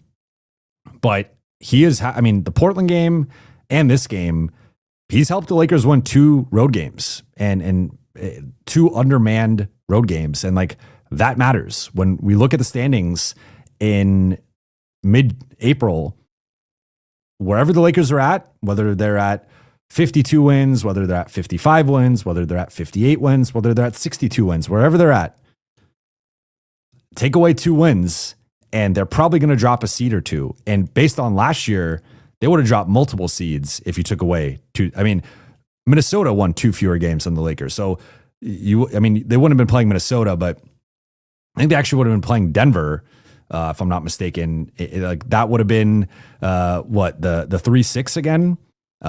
So previously it was 2-7, but point being, like, they would have played Denver in the first round as a road team rather than being the home team playing Minnesota. So that just shows you like how much can change with a couple wins. And Nick Smith played a big part in a couple so far. All right. Next one from Shibugan. He had a preseason in all those years talking about LeBron. So this is continuing. This is probably in relation to what I was saying about LeBron. So noted, LeBron did not have a 6.5 month absence after or going into any of those seasons. So it is a different situation. He also was younger, right? Like I think multiple, and he also wasn't dealing with an ongoing injury. So like, I think there's multiple things going against LeBron right now that we have to factor in. Jackson, thank you for the super chat. Is LBJ worth the $52 million he's getting this year? Worried. As of right now, no. I think that's unequivocal, and that's no shade at LeBron. That's just, as of right now, he has not been a $52 million player. Will he produce at a $52 million level at some point this season? I think it's TBD. I don't have a crystal ball with that. I think, again, like this is part of the larger LeBron conversation in terms of like what he's going to look like later on. I think he can get to that level. Now, I think a separate conversation is when you factor in how much time he's already missed and the potential. Like, let's say it takes LeBron a month from now. Let's say early January, first week of January. I think they play Memphis twice. Let's just say, I think it's January 2nd and 4th. Let's say like those 2 Memphis games, LeBron pops and he puts up like combined across the 2 games 28 per game, 28 points, 9 rebounds, 8 assists, and hits 3 threes per game, and 50, 40, 78 free throw percentage. Because I'm gonna keep it real with the free throw percentage. At that point, and he starts to ramp it up defensively too. At that point, he's basically at the same level, in theory, that he was at last season. And last season, I do think he produced at a $52 million player level. Now, if you're only getting that player from January through mid-April in terms of the regular season, obviously that is like lesser value, right? But it also depends how he performs in the playoffs, how far the Lakers go. Like if they won the championship, you got every dollar, every penny from LeBron that was worth it, assuming that he's available, healthy, plays a big role in the championship. So I think it's premature to write off or to even proclaim whether he's going to be worth the contract or not. Up to this point, from the production they've gotten from him, of course not. He has not produced like a $52 million player. He's not been the same player he was last year. He's not been 6th in MVP and 6th in All NBA and like an All-Star. Like he might be an All-Star just because of the fan voting, but that's not been true up to this point. But that doesn't mean that's not going to be who he becomes at some point here in the next few weeks. I do think it's probably going to take some time based on how he has looked. But again, if he gets to that within the next 2 to 4 weeks and helps the Lakers go far in the playoffs, then yes, I think he will earn that. Now, if he doesn't, if this is the LeBron moving forward, that's a whole other conversation. And then, no, he's not worth the contract. But I also would then flip it. This is a different perspective on it. But technically, players are worth the contract that they get. So I'm, like we can say, for example, like Jared Vanderbilt, I think is, not right now producing. I mean, he's not even playing, but like he's not producing at the level of his contract. And that looks like a tough contract moving forward, either just on the Lakers books or if they try to move it. But Jared Vanderbilt earned that contract because of his previous play and because that was the contract that was offered to him. So this might be more of a semantics thing, but like LeBron James earned this contract because that was the player option that was afforded to him. And on his previous production, that is what he got. Now, obviously there was an assumption, a projection that he was going to continue to produce at that level. But again, I don't think we could say with any sort of confidence whether he can or can't or whether he will or won't. We can project it, but I would be very surprised and shocked if LeBron looks like this 2 months from now, 3 months from now. Like I think it'll be even sooner than then, but I'm more so like projecting out maybe like the worst case scenario here. If it's like late February, early March, and LeBron is still playing like this, I mean, it's a totally like we'll have had a different conversation up to that point, but I would be pretty shocked. King Rifa _Chifa. Yo, Thiero needs more minutes, bro. Poor Vando. Agree on both fronts, right? I think Vando, I understand it to a degree, but I've not agreed with, I think recently he's probably been worth a shift or two off the bench. And then Thiero, I'm in agreement. I think he should be playing more. Light him up. In regards to Giannis, thank you for the super chat. In regards to Giannis, wouldn't Milwaukee want to send him west versus to Knicks or a team in the East? That is a good point. And it is a consideration. I think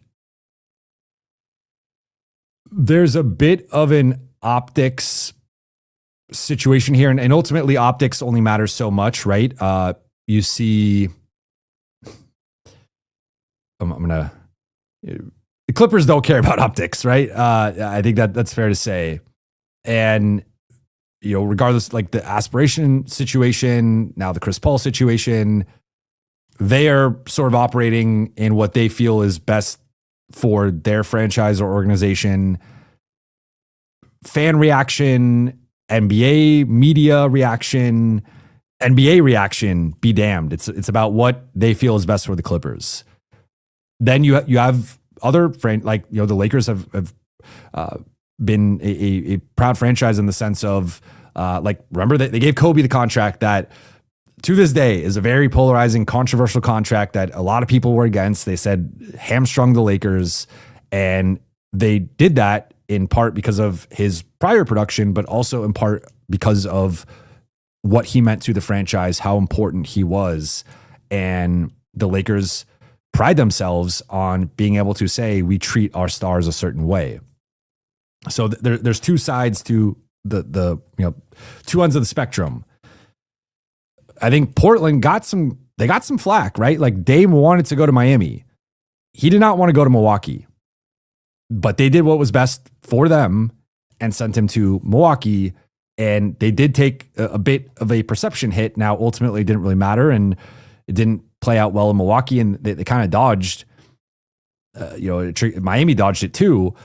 But I do think with Milwaukee and with Giannis's like perception and public image, I think this is going to matter a little bit in terms of, I just don't think they're going to send him somewhere he doesn't want to go. Now, if he only tells them the Knicks, that doesn't mean he's going to the Knicks. But I think it is going to be, I'm fairly confident it's going to be a good team, whether that's in the West or the East. I think it's going to be a team that is at least like a playoff level team, if not like a solid playoff level team, that adding Giannis propels them to contender status, or maybe even a contender who adding Giannis makes them the favorites. So to your point though, it would, if we are operating purely logically and not with any sense of emotion or attachment or in Giannis's best interest, which could be the way Milwaukee operates. I'm not saying they're not going to operate that way. Yes, West would make a lot more sense than the East. At the same time, I don't think Milwaukee's close to being competitive again for a while. Like, even if they did the Knicks and they trade for Karl Anthony Towns, that's not going to be like, maybe because it's the East, that could be a play-in back-end playoff team. Cat goes back to the Minnesota days and is putting up big numbers. But that's not like a real contender threat. Their books are screwed because of the Dame stretching situation. So I think Milwaukee, we're unfortunately for Bucks fans, I think if you trade Giannis, you're probably looking at a situation where you're going to be bad for like 5 to 7 years. And at that point, Giannis at 31 right now, 5 to 7 years, he's going to be 36 to 38. So I don't know if I don't know if that's like the biggest factor or biggest concern for them. I think it's going to be a while until the Bucks are good again.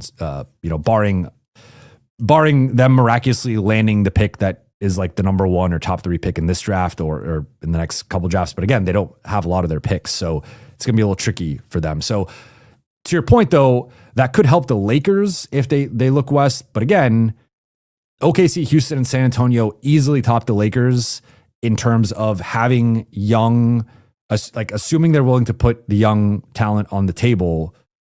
They have a lot of young talent that fits, I think, a longer term timeline. And also they have more picks because right now, like the Lakers' best offer right now is Austin Reeves, expiring contracts, and a first. I think San Antonio, if they offer Castle or Harper and 3 firsts or 4 firsts, I would rather have that. I just think straight up, like, yes, Austin, I just said he might be a top 15 guy in the league, but what is Austin getting you if you're Milwaukee? Again, you're a 7 seed, maybe. You're not even a 7 seed with Giannis. So realistically, you're probably a lottery team or maybe a back end playing team, but you're not going anywhere. It doesn't really make sense.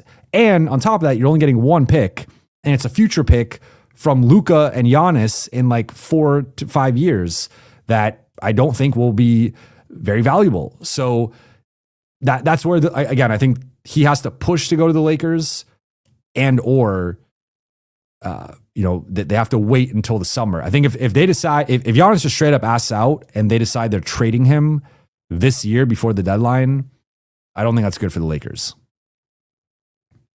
Philly P, thank you for the super chat. Not looking good for Vando getting minutes. Thank you for the great content, by the way. Thank you. I appreciate that, Philly P. I don't think it, like, tonight was another opportunity for Vando. I made this point after the Milwaukee game, where the Milwaukee game, they were without, obviously LeBron, but also without Marcus, and I forget, was Rui out that game or someone else was out? Another front court player was out, and Vando, didn't start, didn't play in the first quarter, played 8 minutes total. Adou entered the game before him. And it was just like, okay, like, Maxey played above him. Jackson's been playing above him, but like it was just clear where he was at in the hierarchy. Then he's not played in the last 7 games. So, I think I don't want to say he's permanently banished from the rotation, but again, tonight, like anytime Adou plays, you could theoretically argue that Vando should be playing in that spot. Adou played a lot of 4 tonight. No Vando. So, yeah. Musel K 420. LA must get off. I think for super chat, LA must get off Maxey, Gabe, Vando, and D4 somehow to compete this season, in my opinion. I think we can make a deep playoff run. Just need few good players. Don't know who, Herb Jones, etc. I agree to an extent. I think among these, in terms of like most realistic to trade in terms of like their value and their contract, I would put this Dalton 1, Gabe 2, Maxey 3, Vando 4. Vando's got 2 more years. That's going to be really hard to trade for. Again, like I continue to say, whenever I talk to people outside of the Lakers, I think the consensus is, for as low as the Lakers seem to be on Vando, I think the consensus is even lower on Vando in terms of him not being quite the defender he used to be, the injury situation, the shooting situation, the offensive limitations. So I think that's a really difficult contract to trade that I think you're going to have to attach a serious asset to. I don't know if it has to be the first, but there are certainly teams that will demand and only accept the first. Maybe they ask for Adou and you have to attach Adou to Vando, or you have to attach Dalton. I mean, I think Lakers would probably be fine attaching Dalton, but I think Dalton, because of his age, because of the contract, that one's very tradable. Gabe, to a lesser extent, he's expiring, so that's nice. And then Maxey, like Gabe at least can play in a rotation. I think Maxey at this point looks more like a 3rd string big man. But I'm with you. Like I think if you could trade 3 of these 4, and the 4th being Vando probably not being traded,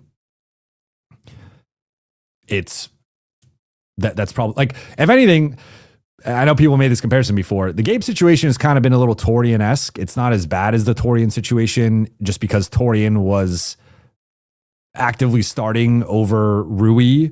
And that's what people, I know I'm hard on Rui's defense and his fit with the starting group, but go back to the 2023-24 season, which is when I started my podcast, and I was clamoring for Rui to play over Taurean Prince and hammering Darvin Ham because he was not playing Rui over Taurean Prince, and saying how much of a mistake that was. So for, my perceived dislike of Rui, that some people, just think I don't like him, I try to look at this as objectively as I can, in terms of, there was a time a year and a half ago I was advocating for more Rui starting, Rui closing, Rui as a future wing.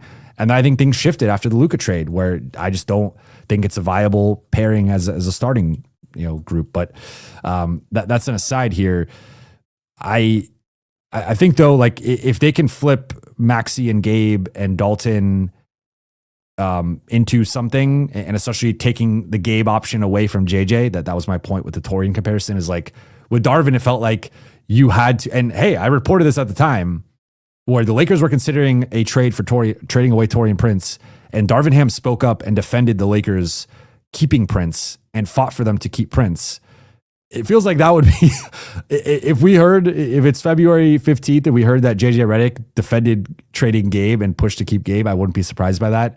But there is like an element there of, it might, in the right role, Gabe could be effective.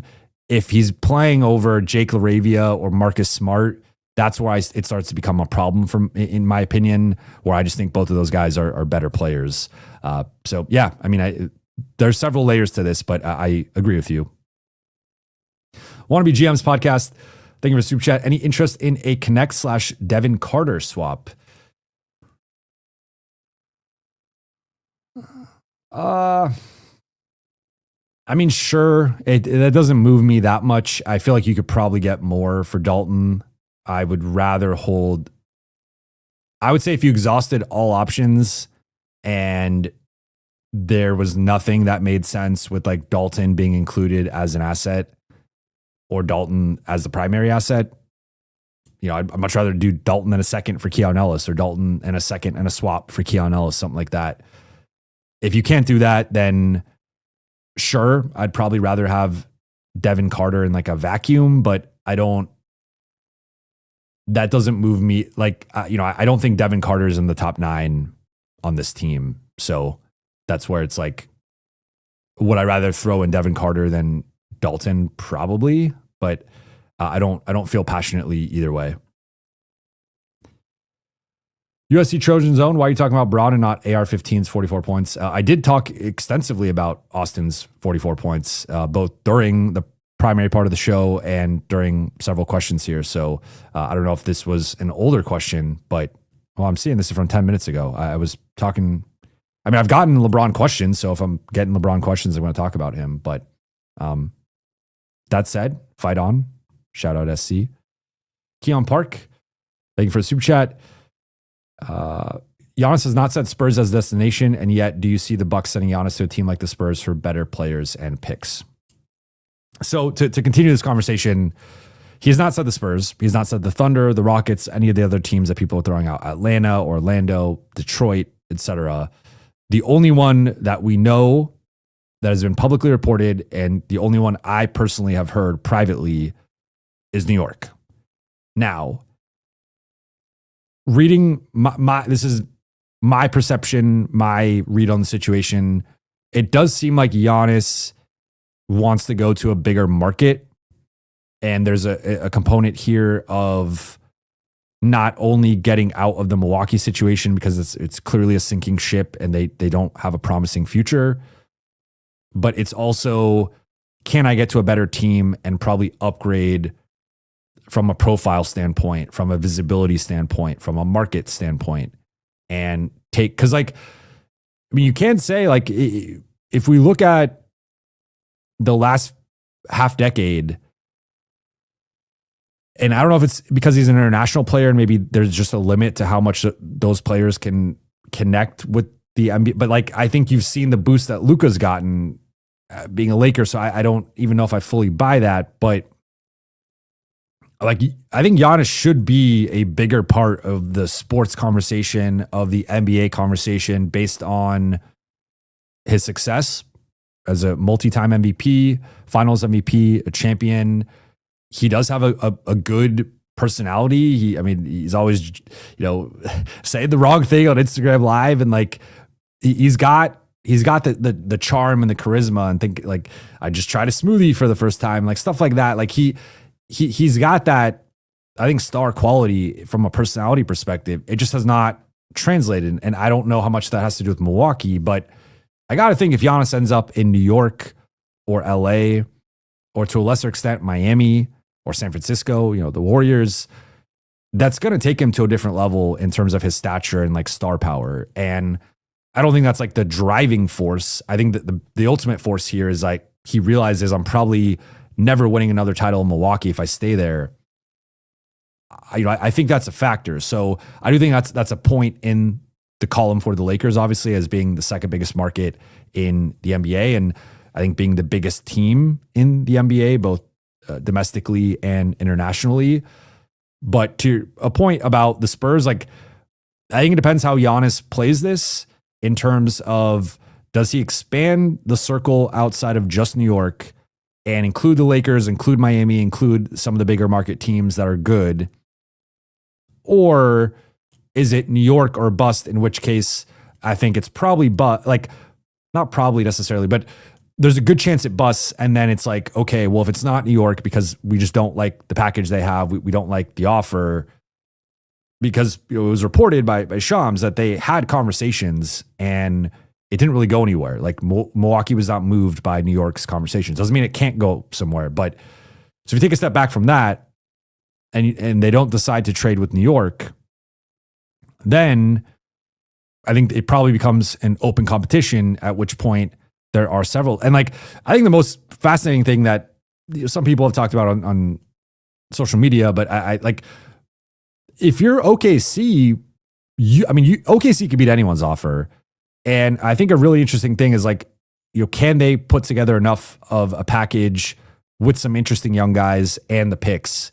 And they could they could give like 7 first-round picks. They could give so many first-round picks that it's almost like they could they could keep a lot of their core guys out of it, but just overwhelm you with picks to the point of if they somehow found a way to add Giannis to Chet and J-Dub and Shea, that's just like mind-blowing. Like it just takes that to an even, because he could play next to Chet, right? Like that Chet is the perfect type of big to play next to Giannis. He's not just a stretch big, but he can stretch the floor. He stretches the floor next to Hartenstein, and then those two together defensively, it's crazy. So, and then also it's like, depending on Chet's already been pretty banged up. Like if Chet suffers another injury, does at some point OKC think about moving off of him? And then do you kind of get it? Like Presti is ruthless. He will move out of situations earlier than expected. Does he say, hey, we don't trust Chet's health, let's try to flip Chet for Giannis, and then that lowers the pickaxe. Pickaxe. I don't know why that's so hard for me to say. But I think the Spurs will be in the mix. I think they certainly have one of the best offers. I don't know. If we're ranking like the markets, it's it's Houston first of like the three of the Midwest teams. It's Houston first. San Antonio versus OKC. I think San Antonio is probably bigger, if I'm not mistaken. But yeah. Smokey says Chet ain't going nowhere. I don't think so. I'm spitballing here with just talking this out. Sammy says OKC could send AJ Mitchell, Hartenstein, and picks. If that's just the price, I think you have to do that. Cage Britt, what do you expect out of tomorrow's game? Let me quickly check and see if JJ has said anything about LeBron. I don't see anything. If you guys saw anything in the chat in terms of anything anybody tweeted, I've yet to see any update on LeBron's availability tomorrow. I do think that's going to play a big role. Now, it is worth noting that Boston is also on the second night of a back-to-back. That said, they beat the Wizards by 45 tonight in Washington, and none of their starters played more than 32 minutes. Jaylen Brown did not play tonight. I'm not sure what's going on with him. But I think tomorrow will be an interesting game. They're going to test the Lakers in a different way than the Raptors did. They're much more of an offensive team in terms of their top 5 in offense right now. They're shooting a bunch of threes. So I think Boston, Toronto tested the Lakers in the sense of they had 2 really good to even elite shot creators and big wing scorers. And then they also had a level of speed and athleticism, but particularly speed and perimeter pressure with some of their defenders.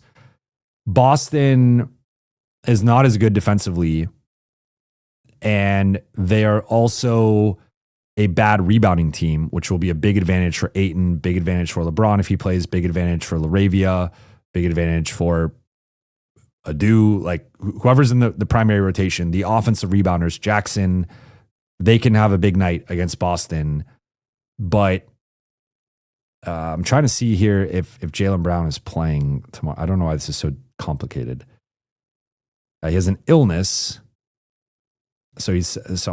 Okay. So long story short, Jaylen Brown will be back tomorrow, and they just decided to rest him on the front end of the back-to-back. Thomas, Jake had a sneaky goaltend with that block. He was, that was bad. Objectively, that was a goaltend. Cool tie, Vando and Connect for T-Man. That's an interesting one. And Mann has 2 more years, if I'm not mistaken. That's Terrence Mann for people who are unaware. I think the Vando contract I mean, it is worse than man. So I'm not saying it might be worse. They are the same years, but that's interesting. That's actually an interesting one because if you're Brooklyn, you are shaving off almost $5 million each of the next 2 years, swapping man for Vando. If I'm Brooklyn, I would probably rather have a second than Connect, but it depends how they view Connect. So yeah, I mean, that's an interesting one.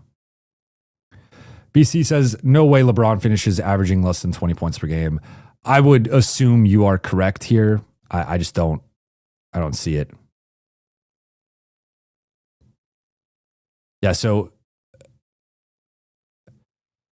Ibrahim, I don't really get the hype around Herb Jones' subpar field goal percentage. I mean, that's not the reason people are hyped on Herb Jones. People are hyped on Herb Jones because he's been an all defense guy or all defense caliber guy for multiple years. He's had a few injury riddled seasons. So last year he played 20 games, the year before 76, year before 66, year before 78. So it's more so been, 1 year he was kind of banged up. And then last year he was pretty injured.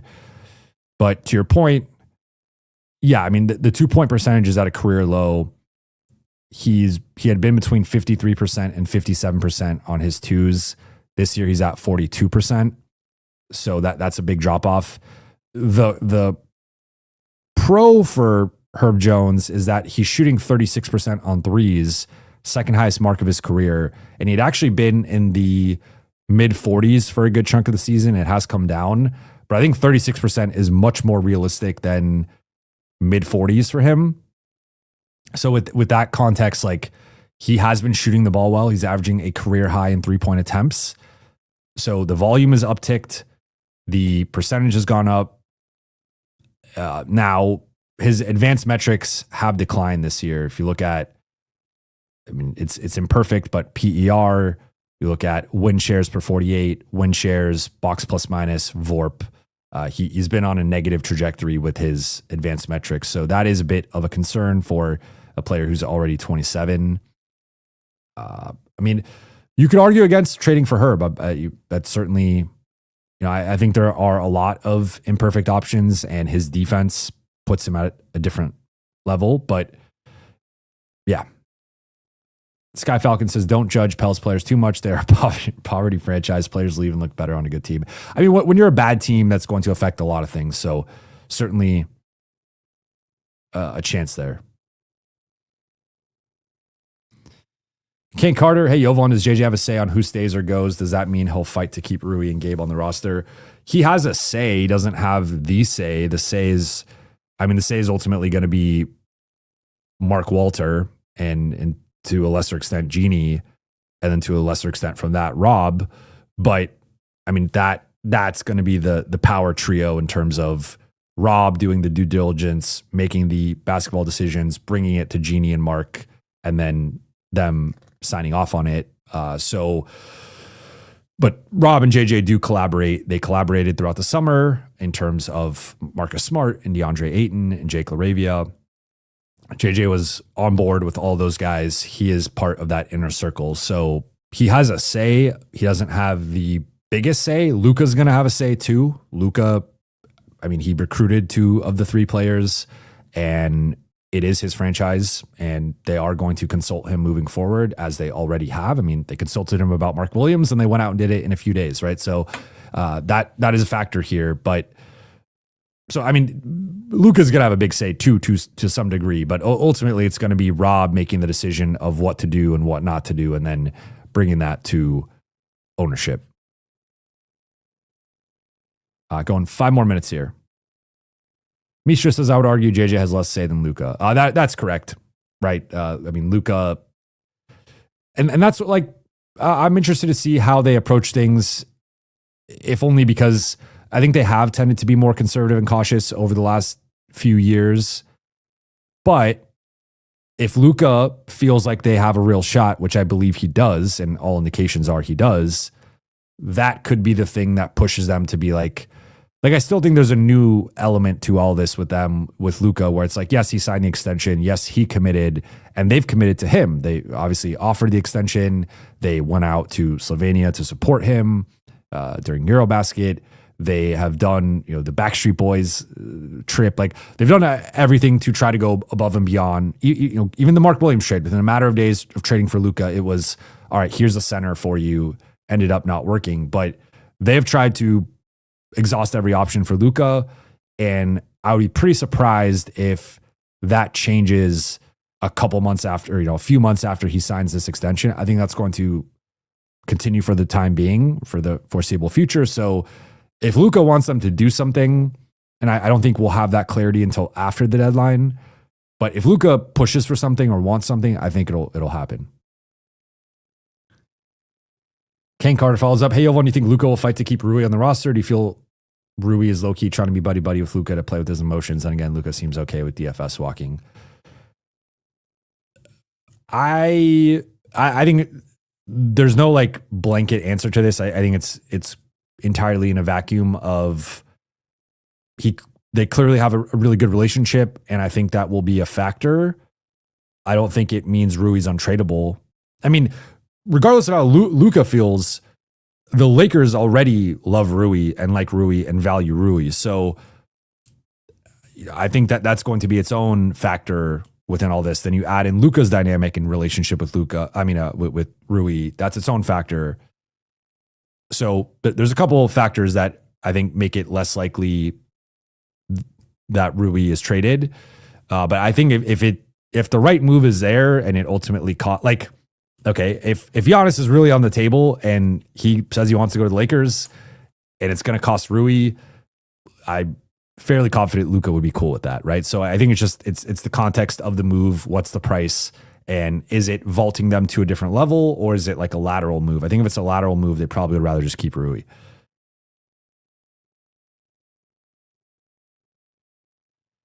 Ken Carter, Jovan, do you think the front office can buy low on Tari Eason? He seems unhappy in Houston. I do not. He might be unhappy, but that doesn't mean Houston's going to allow them to buy low. Houston, I've been really impressed with Raphael Stone and his negotiations. He's played hardball with his own players and won those negotiations. He's played hardball in trade negotiations and won those. I don't think Raphael Stone is going to sell low on Tari Eason. I think regardless of like his production or perceived value in that sense, he is a coveted player, and I don't think the Lakers or anyone else is going to get a discount for him. Madison says you have to trade 6 players for Giannis. The bench will be all G League players, LOL. I mean, this is why the Giannis, like, you do have to probably get a couple guys back from Milwaukee to but you are basically trading, I believe Pincus broke it down from a cap perspective, but it's Austin, Rui, Gabe, or Maxi, one of Gabe or Vando, and then I think Dalton, and a first and a second, and all the swaps. And that's your offer. But then you get back, I think, 2 or 3 Bucks players. Vaughn says, I'm an expert in NBA management, but I think Buha is overestimating Rob and his say, why bring in Friedman, install a data-driven analytic genius that works best under spending restrictions, i.e. Tampa. I mean, he will have a say too. Like, I almost include the Dodgers part as like a subsect under Walter. I don't think they're going to have more power than Pelinka, at least right now, but I think they will have a say and a power. So I mean, you could say like the Rambuses are going to have some say in this and some power, right? And some of the other people that are already there in the front office. So like we can expand the circle, but like when it comes to it, the 2 primary people have been Rob and Jeannie for some time now. And now you're adding Mark into it. I think his, executives and his brain trust will be a part of that as well. But I think in terms of, at least to my knowledge, I don't think it's a situation where like they're necessarily going and like talking to teams and getting intel and coming back and like negotiating for the Lakers. I think that's still Rob's job. So I think they will be part of the consulting process, part of the internal evaluation, and helping build out the front office, helping build out the organization. and they're going to have a certain amount of say and power. I don't think they're going to have more power than Pelinka. I mean, there could be at some point in the future, I think probably, multiple years from now, a restructuring or changing the hierarchy. But for now, Rob is in charge of basketball ops, and I don't see that changing. And again, I think they'll probably be part of those conversations and have some sort of say, but I think Rob is empowered in a certain way, and I don't think that's changing. Mishra, Rob walks with Luka after every game. That's been nice to see. Thoughts on Rob's chemistry with the players? I mean, we see the clips. We as the media, I'm not there that quickly. I know some media members like run to the locker room. I typically go drop my stuff off, maybe go to the bathroom quickly because I've been holding it for 2 hours, and then go to the locker room. So if you go there right there, you'll see Rob greeting everybody. I mean, I think pretty good. Like Rob he's on the road a lot. He's at a lot of practices, probably all practices. I see him pretty much every time I'm there. So I think pretty good relationship. Chris says, Jovan Buha, aka Zach Efron, hi cute. Thank you. That's one of the nicest things anyone's ever said. Keon Park, my wife just laughed at that. She enjoyed it. Keon Park, thank you for the super chat. Hypo, if Giannis wants LA, but Luka says no and wants Rui and AR over Giannis, no trade or trade and then make Luka and Giannis work it out. I think if Giannis, if Luka throws himself in front of this and says no, then I don't think the Lakers do it. But I would assume their pursuit of Giannis and a potential Giannis trade would be ran by Luka and cleared by him. And I would assume Luka would clear it. I mean, Giannis, if you get Giannis and Luka on the same team, we're talking about Steph KD level. We're talking about Kobe Shaq. We're talking about LeBron Wade, maybe the first 2 years of that partnership. You're in rare air in terms of even LeBron AD, probably the title year, you rarely have two top 5 guys on the same team. And even, I think with Steph and KD, it was like LeBron was number 1, and then Steph and KD were 2, 3 in some order. With Kobe and Shaq, it was, depending on the year, it was like Shaq, Kobe, and Duncan at the top, and the order shifted depending on the season. And then LeBron and Wade, I think more so the first year than the second year. The first year, obviously, they didn't win the title. I think Wade was still up there in that, you could argue, top 3 conversation. And then LeBron and AD, like Giannis was up there. Kawhi was up there because he was coming off of the title and the finals MVP. But you could argue LeBron and AD were both top 3 guys that year. So it's rare to have that level of talent on the same team. And like I think there is a big gap between, like, often it might not sound like it, but if you say, let's just say I think there's like a clear top 4 in the NBA in terms of Jokic, Luka, Shea, Giannis in some order, whatever order you want to put those 4 guys. Like, those are the clear top 4 guys in the NBA. And I do think there's whoever you want to put number 5, I think there's a notable gap between that 4 guy and the 5. And then like there's even multiple gaps kind of as you go down the list. So like you might hear like 3rd player or 4th player versus like the 8th player. And on paper, that's like 4 or 5 guy difference in terms of the spot. But I think the 3rd player, there's probably a bigger gap between the 3rd or 4th player and the 8th player than there is between like the 8th player and like the 22nd player. Like once you get outside that top 4, players 5 through 20 are like relatively interchangeable. I think there are some guys who are clearly like better, and there's probably like somewhat of an order, but they're like Jalen Brunson and Donovan Mitchell are pretty close together, and you could maybe put them 7th best player, 8th best player, 9th best player, 10th best player, something like that. They're like, you're splitting hairs there, but the difference between like Giannis or whoever's the 4th best guy and number 5 is pretty big. There's a pretty big drop off there. And then you get into like a different class of players. So having like those 2 guys on the same team, yes, Luka would have to play off the ball more than he ever has in his career. And yes, Giannis would have to screen more than he ever has in his career.